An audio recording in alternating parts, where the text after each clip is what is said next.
El siguiente programa es familiar. Puede contener escenas de violencia moderada. No contiene escenas de sexo. Para mayor comprensión de los menores de edad, debe ser visto en compañía de un adulto responsable.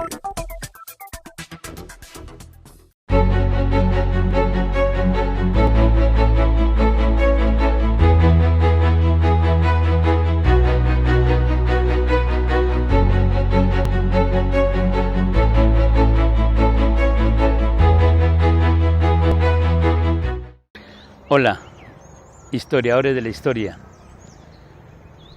Nos encontramos en un sitio muy especial para el Socorro. Esta era la antigua imagen que adornaba la entrada al Socorro en el sitio aquí del Terán. Hoy hay un monumento allá, muy recientemente hecho. Esta era la antigua imagen que estaba allí. ¿Y por qué iniciamos con esta temática? Porque la fundación del Socorro, que vamos a celebrar esta semana entrante, el 16 de junio,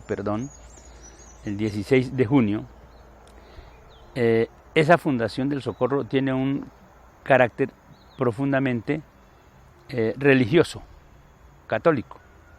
Por tradición, desde hace muchos años, los socorranos hemos celebrado el 16 de junio como día de la fundación del Socorro. Específicamente lo sucedido fue lo siguiente. Ese día, el 16 de junio de 1683, unos socorranos, para el Socorro de hoy, donaron unos terrenos para fundarle una parroquia y erigir un templo a la Virgen del Socorro. Eso tiene su parte de historia. Estos habitantes, en ese momento no estaba Socorro, en ese momento de 1683 el casco urbano estaba en la parte baja del Socorro, hoy vereda Chanchón. En aquella época era el poblado indígena de Chanchón. Y estos ciudadanos del poblado indígena de Chanchón, propietarios de terrenos en lo que es hoy el Socorro, donan unos terrenos para ese propósito. Otro aspecto un poco diferente sería el que sucede en otras ciudades, específicamente, por ejemplo, aquí en Colombia, donde sí hay un acto formal de fundación. Por ejemplo, Santa Fe de Bogotá, por ejemplo, Vélez, por ejemplo, Tunja, Santa Marta, el puerto de Santa Marta hoy, y Cartagena, y muchas otras, Santiago de Cali, Popayán, etc. Ellas tuvieron un acto formal, notarial inclusive, de fundación de la ciudad. Aquí en el Socorro no existe, no nos acogemos a ese acto civil. Primero se donan los terrenos, después se hacen unos trámites para crear la parroquia, posteriormente se crea esa parroquia y más tarde se le hace un reconocimiento civil. Para los historiadores que hoy plantean que el 16 de junio no es la fecha, digamos que por tradición en el Socorro reconocemos y respetamos que el 16 sería el día de fundación, porque nuestra ciudad tiene una característica mariana. Solo nos restaría complementar esto con el escudo del Socorro. Allí se representa una soberanía específicamente al término católico de la Virgen para los católicos. Ya la parte civil, pues, es respetable, por supuesto, también, pero para el caso nuestro, yo estaría solicitando específicamente respetáramos esta fecha, porque es la tradición que por muchos años ha llevado el Socorro, el 16 de junio, día de la fundación del Socorro. Vamos a hacer entonces los dos programas relacionados con este tema.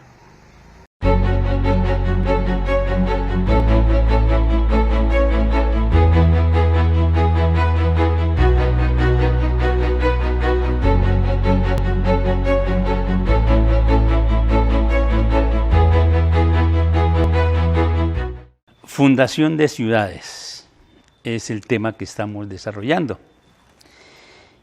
El proceso de formación de las ciudades como cascos urbanos que lo conocemos hoy, es decir, me estoy refiriendo a lo urbano y a lo rural, que hay una gran diferencia entre lo que es la ciudad y lo que es el campo. Ese concepto de urbano, de ciudad, fue producto de todo un proceso histórico muy largo, que a través de toda la experiencia acumulada progresivamente por el ser humano, fue produciendo las normas, las condiciones, las características para poder vivir próxima una persona con la otra, una casa con la otra, compartir un espacio, compartir un parque, compartir el mercado, compartir la religión, el templo de la religión, etc. En esto hay que tener claridad para el caso de lo que estamos tratando.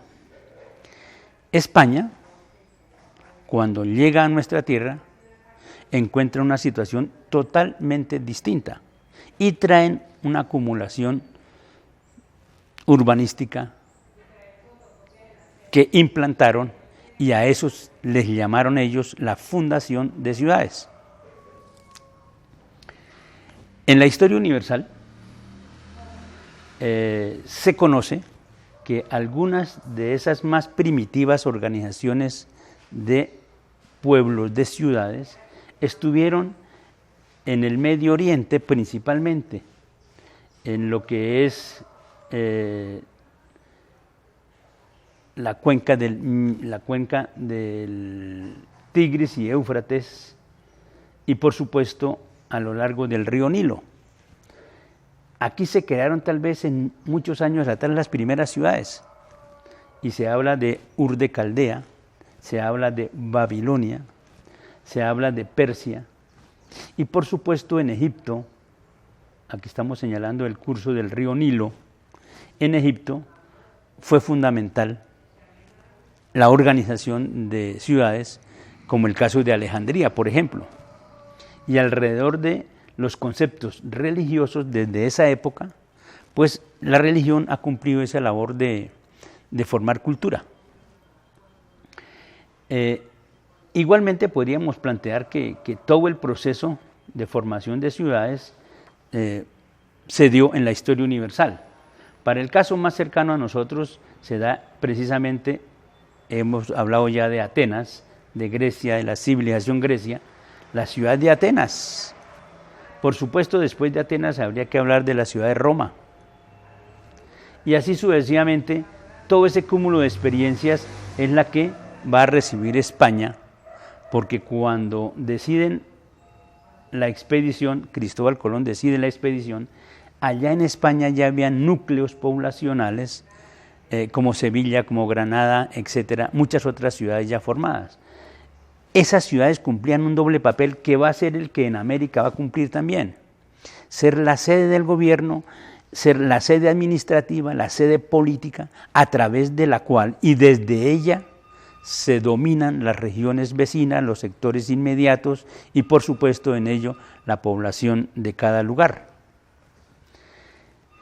Con estos criterios generales es entonces como se llega a nuestro continente, a América. A continuación voy a leerles un documento que nos habla específicamente de cómo era el proceso de fundación de una ciudad con los criterios españoles, por supuesto, cuáles fueron las principales ciudades organizadas por españoles en nuestro continente, para luego sí pasar entonces a lo que sucedió en Colombia.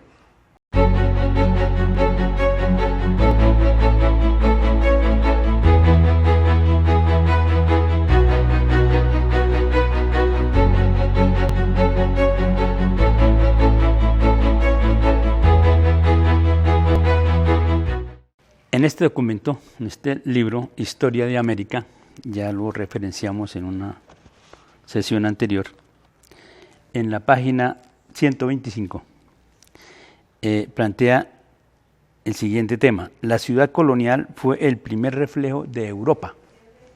Estamos hablando de la conquista de América. Los conquistadores cumplieron con la obligación de fundar que les imponía cada capitulación, y tan acertado fue el sitio escogido en cada caso que la mayoría de las ciudades levantadas por ellos continúan siendo en la actualidad las más importantes y grandes urbes de América Latina. El plano urbanístico era el mismo en todas partes. Una plaza de armas central, el Socorro se llama Parque de la Independencia hoy, y alrededor de ese cuadro, un rectángulo, se levantaban el templo o la catedral, igual que lo que pasa aquí, la casa del gobernador, capitán general o virrey, y el ayuntamiento o sede del cabildo municipal. Las manzanas eran cuadradas o rectangulares, agrupándose las casas de los funcionarios y personajes ricos alrededor de la plaza, en tanto que las de los pobres se levantaban lejos del centro, igual que lo que pasó aquí en el Socorro. Las ciudades costeras, protegidas con murallas y de gran espesor. Las construcciones inicialmente de adobe fueron sustituidas por otras de piedra. La fachada de los palacios, oficinas públicas y aún de las viviendas eran sencillas, sin gran ornamentación, pero en cambio en el interior se predominaban las amplias salas y habitaciones. Qué buena descripción de lo que fue la fundación. Nosotros hemos dicho que aquí en el Socorro no se dio un acto de fundación formal, como ya se explicó, pero se cumplieron prácticamente todas las condiciones que se utilizaban para aquella época. Hoy aún nos quedan 4 balcones en el Socorro típicamente españoles, que es el de la Casa de la Cultura, la Casa de Bermeo, la casa donde funcionó el antiguo hospital, y diagonal a Cajazán, la casa que era de don Noel Rodríguez. Esos 4 balcones son típicamente coloniales. Por supuesto que eran el sector rico del centro del Socorro de aquella época. Más alejado de ello, vamos a encontrar en el sector de la Chiquinquirá casas que aún persisten, que eran de los sectores criollos y pobres de la ciudad del Socorro. ¿Cuáles fueron las principales ciudades fundadas en América? Estamos historiando la historia.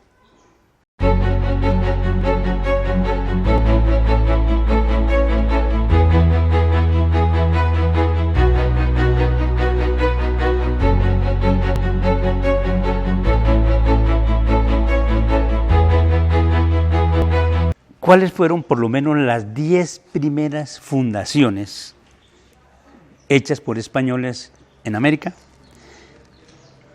La primera de todas fue la de Santo Domingo en el año de 1494. La segunda, la de La Habana, hoy capital de Cuba, en 1514. Luego tenemos la hecha por Hernán Cortés, Ciudad de México, en 1523. En Guatemala, a propósito del volcán tan terrible que allí nos solidarizamos con Guatemala, en 1523. Hablemos de Quito, en Ecuador, en 1534. En Lima, capital del Perú, en 1535. Buenos Aires, capital de Argentina, 1536. Por supuesto, Santa Fe de Bogotá, hoy Bogotá, en aquella época Santa Fe, en 1538, Santiago de Chile, en 1541, y Caracas, aquí capital de Venezuela, en 1567. Este es un ejemplo muy general sobre todo ese proceso fundacional que hicieron los españoles en nuestro continente. Igual lo hicieron en la América portuguesa y por supuesto en la América anglosajona.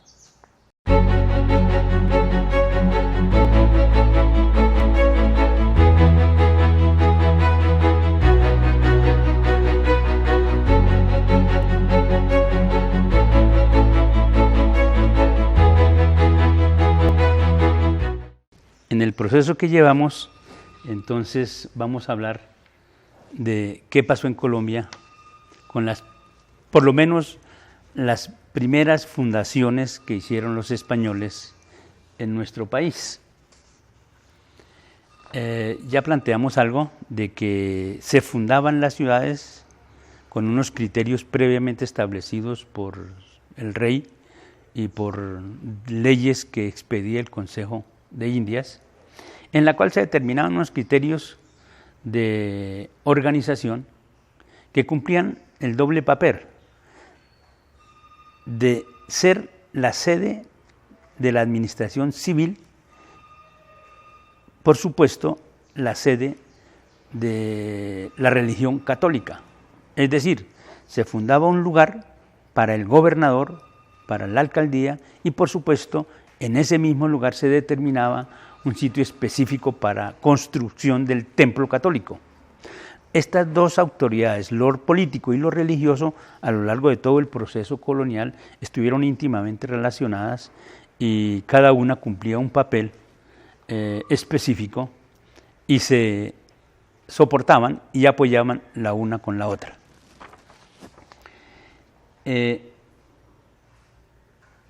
Si venían de Centroamérica, de Santo Domingo específicamente, después de Cristóbal Colón, que pisó tierra colombiana en este sitio aquí del Golfo de Urabá, en su último viaje que sale para España.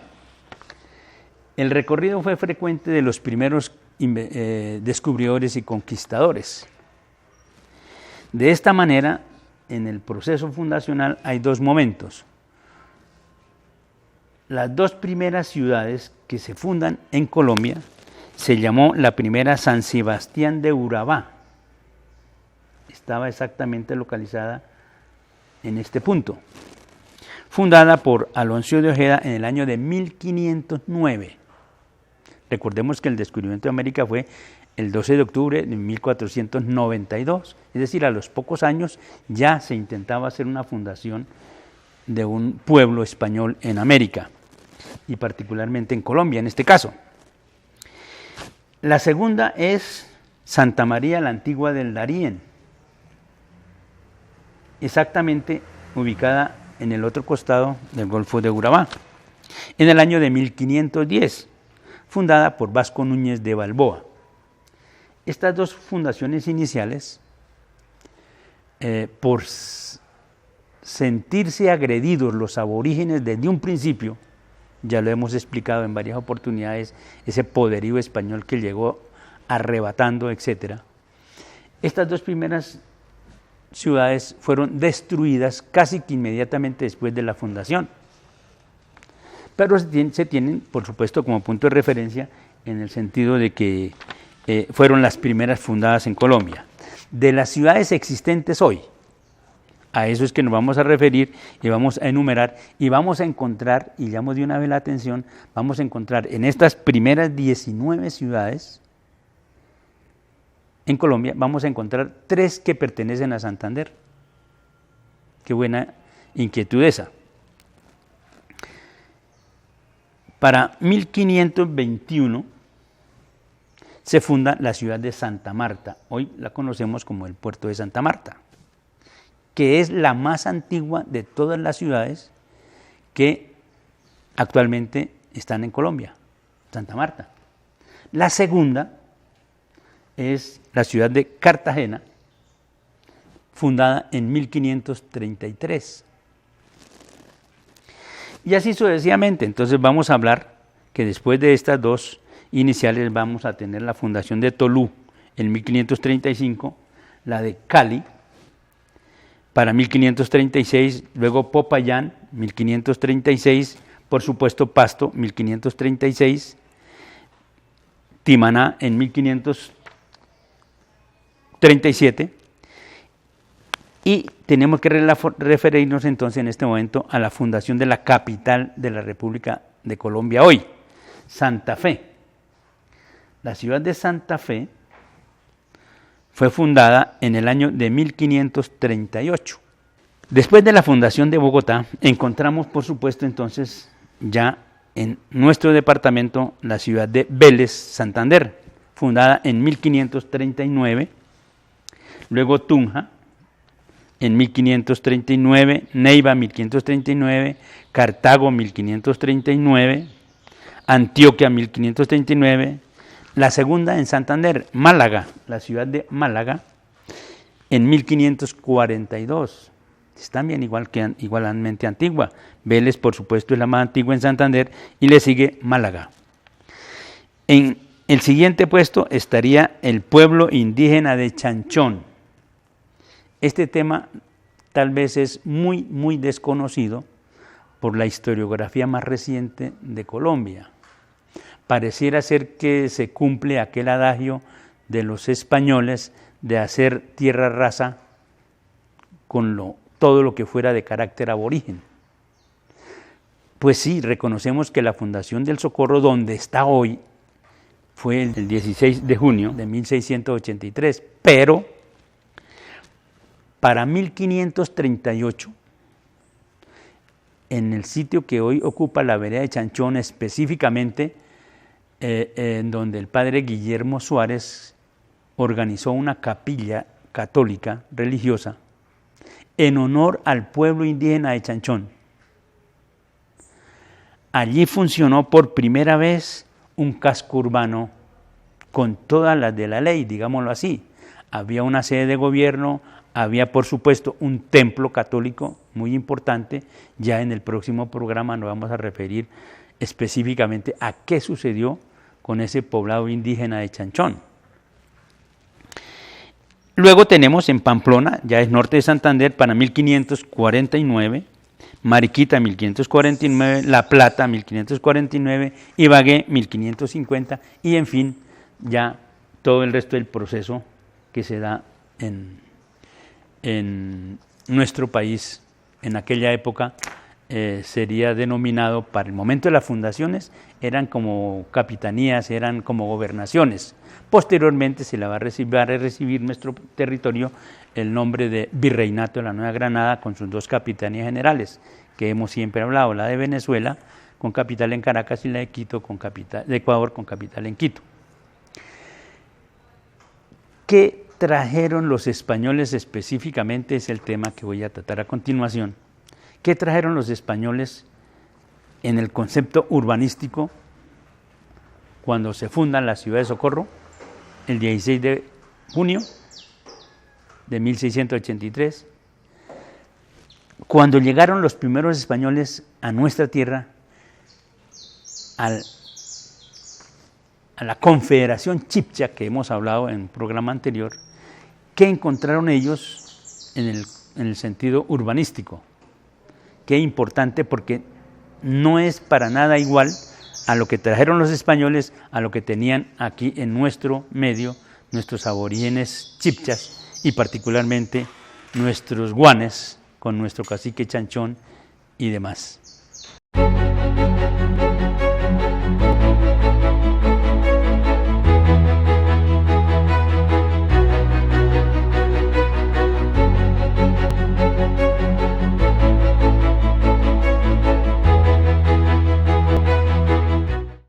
Los españoles, cuando llegan a nuestra tierra, traían los conceptos de parques principales, de manzanas, de espacios para construir casas una después de la otra.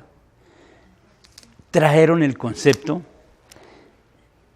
del adobe. Las características principales de las paredes típicamente españoles varía entre 80 y 1 metro de anchas cada una, porque fueron inicialmente construidas con adobe, que es el mismo ladrillo sin cocinar, pero de un tamaño bastante grande, y luego fueron reemplazadas por la tapia pisada, que tenía el mismo anchor y grosor de cada pared.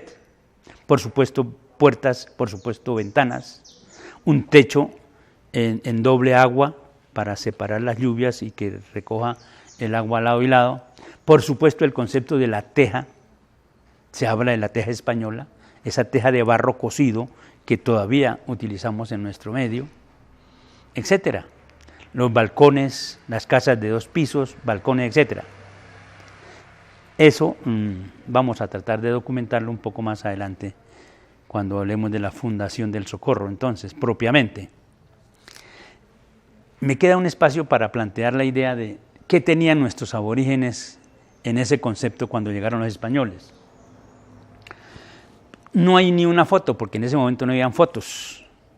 Han sido reconstrucciones por investigación científicamente organizada por algunas personas en Colombia. Y me voy a referir específicamente entonces concretamente al doctor Eliezer Silva Celis, profesor de la Universidad Pedagógica y Tecnológica de Colombia, UPTC, quien se propuso investigar esta temática, además de muchos otros aportes en historia de los chipchas, de la civilización chipcha.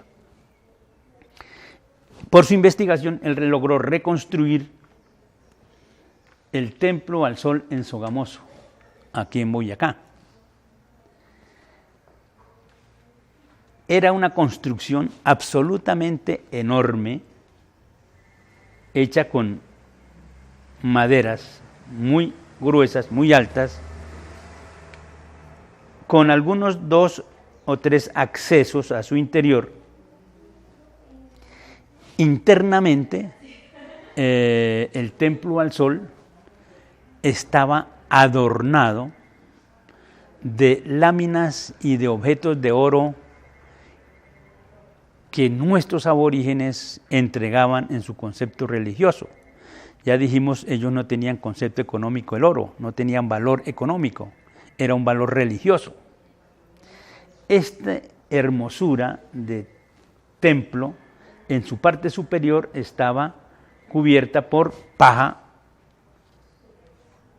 para evitar que, por supuesto, se inundara la parte interna cuando llovía y además que proyectara la sombra respectiva.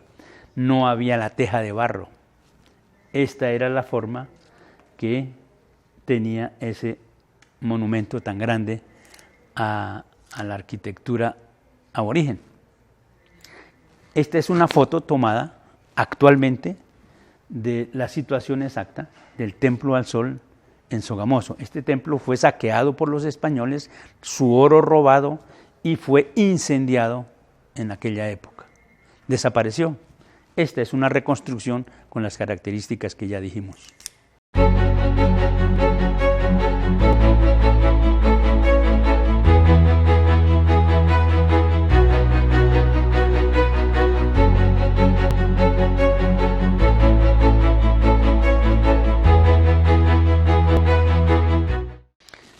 Nuestros chipchas no tenían centros urbanos.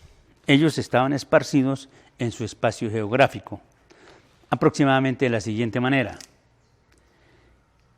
Se construía un bohío bastante grande, en la parte inferior muy ancho, para la residencia del cacique, con las características que decíamos ahora para el Templo del Sol, de maderas, de techo pajizo. Internamente, pues, se alojaban las personas. Decimos que habían unos accesos, unos 2 o 3 accesos para cada parte según el espacio que el cacique fuera necesitando. Tenía unas grandes dimensiones. Me atrevo a pensar que algo parecido a esto seguramente fue el que tuvo nuestro gran cacique Chanchón, aquí en la parte baja del Socorro. El cacique asignaba las tierras al aborigen que de alguna manera constituía una familia, un hombre y una mujer. Él le asignaba alguna tierra para que subsistiera y además para que le pagara los tributos respectivos al cacique. Cada aborigen en su espacio construía un pequeño bohío allá en su espacio. Nosotros hoy le llamamos como la huerta, como la finca, como ese espacio pequeño donde el campesino nuestro hace una labranza.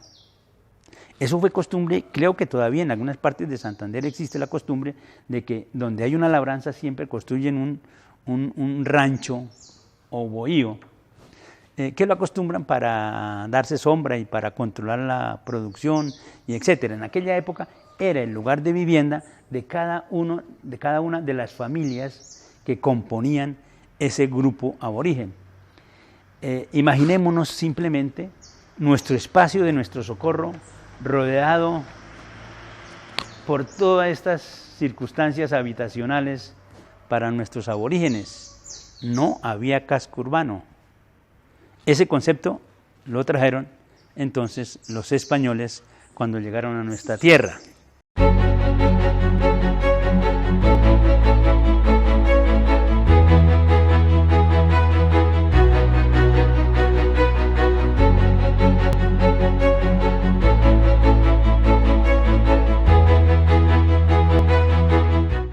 Para historiar la historia, tenemos hoy que fundamentarla en las fuentes primarias de la investigación científica de la historia y en las fuentes secundarias, siempre lo hemos dicho, y al final de cada capítulo de nuestra temática damos alguna bibliografía, no quiere decir que es la única, y a partir de ella, ojalá mis oyentes y televidentes profundicen mucho más, porque yo no tengo la última palabra en estos temas, de eso lo debo reconocer. Hoy voy a recomendar algunos documentos, unos libros específicamente. Este es un documento importante, se llama El amanecer del capitalismo y la conquista de América, de Volodya Teitelbaum. Es un documento bastante crítico. A los que nos gusta la crítica histórica, pues hay que darle lectura y asimilar de pronto un poco de las afirmaciones que nos da este autor. Para hablar de la Fundación del Socorro, digamos que hay para mí dos autores principales, seguramente hay muchos más. Recientemente tengo entendido que hay algunos otros que no he tenido acceso, pero tengo que decir que el doctor Horacio Rodríguez Plata fue de los primeros que documentó mucha información sobre esos comienzos de la Fundación del Socorro. Particularmente tenemos que referenciar entonces este libro que se llama precisamente La Fundación del Socorro, de Ramiro Gómez Rodríguez, un socorrano muy juicioso, muy activo, que de alguna manera elaboró unos conceptos, y ya en el próximo programa nos vamos a referir de pronto de una manera particular a ello. La Universidad Industrial de Santander, con la Escuela de Historia, bajo la responsabilidad de su director en aquella época, el historiador y doctor e historiador Armando Martínez Garnica, sacó en el año 2010 una colección de libros sobre la historia en Santander.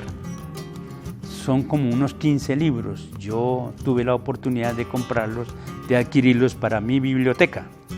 Para el tema que nos ocupa, yo recomendaría este, por ejemplo, que ya lo titulan La provincia de Vélez, orígenes de sus poblamientos urbanos.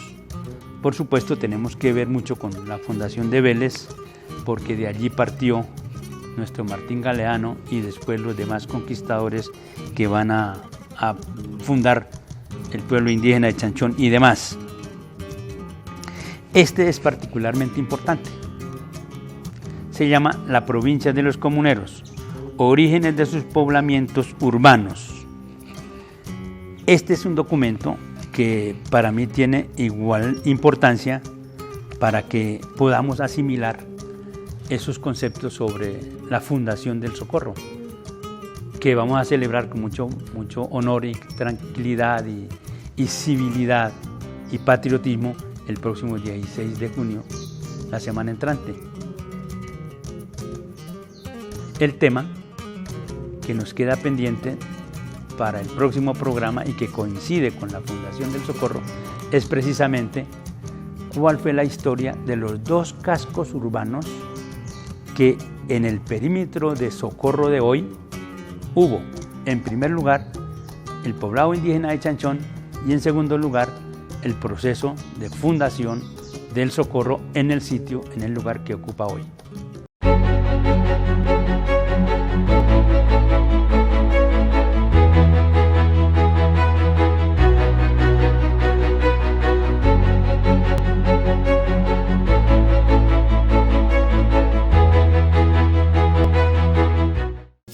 Pagar su factura de Paso Televisión de forma electrónica es muy fácil. Ingrese a nuestra página web www.pasotelevisión.net.